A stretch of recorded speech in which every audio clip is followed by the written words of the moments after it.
పవన్ కళ్యాణ్ చిత్ర పరిశ్రమని ముఖ్యంగా బాలీవుడ్ని భయంకరంగా విమర్శించాడు. నిజానికి బాలీవుడ్ అటువంటి విమర్శలకి మాత్రము అర్హత పూర్తిగా సాధించినట్టే.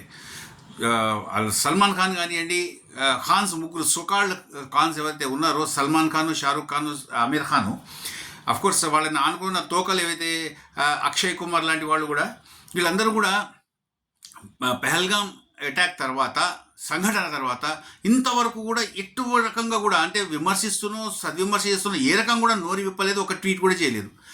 ఎక్కడ వేరు అదే రఫా లాంటి ఇష్యూ అయితే మాత్రము పుట్టుకొచ్చేస్తే నోరులో ఒక్కొక్కళ్ళకి ఏం చచ్చిపోతున్నారు చేయడానికి. ఎట్ ద సేమ్ టైము అక్కడ ఫవాద్ ఖాన్ కానివ్వండి, లేకపోతే మీకు అమీరా ఖాన్ కానివ్వండి, లేదా సబా కమర్ బొచ్చడం మంది ఉన్నారు అక్కడ యాక్టర్సెస్, వాళ్ళందరూ కూడా ఇండియాని భయంకరంగా విమర్శిస్తున్నారు. వాళ్ళకి శుభ్రంగా వాళ్ళని మనం యాక్సెప్ట్ కూడా చేస్తున్నాం. అక్కడి ఒక సోకాల్డ్ ఒక పత్రిక ప్రతినిధి ఉన్నాడు, వాడి పేరు కూడా గుర్తుండి రావట్లేదు ఎన్నిసార్లు ట్రై చేసినా కానీ, ముబాషిర్ లఖ్మన్ అంట.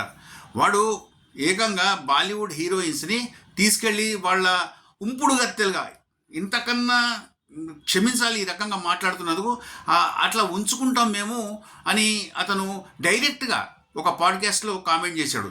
చచ్చిపోయారా ఇక్కడి ఈ బాలీవుడ్ యాక్టర్స్, వాళ్ళు అంత భయంకరంగా మిమ్మల్ని విమర్శిస్తూ ఉంటే, మీతో పాటు యాక్ట్ చేస్తున్న హీరోయిన్స్ని విమర్శిస్తూ ఉంటే మీ నోళ్ళు ఎక్కడ పోయినాయి? మీ టైగర్ జిందా హే, జవాన్ ఇటువంటి సినిమాలన్నీ మీరు తీస్తున్నారు, మరి అవన్నీ సినిమా కెమెరాల ముందరైనా కెమెరాల వెనకాల మీకేం ధైర్యాలు లేవా? మగవాళ్ళు గారా? మీకేం సిగ్గు ఎగ్గు లేవా?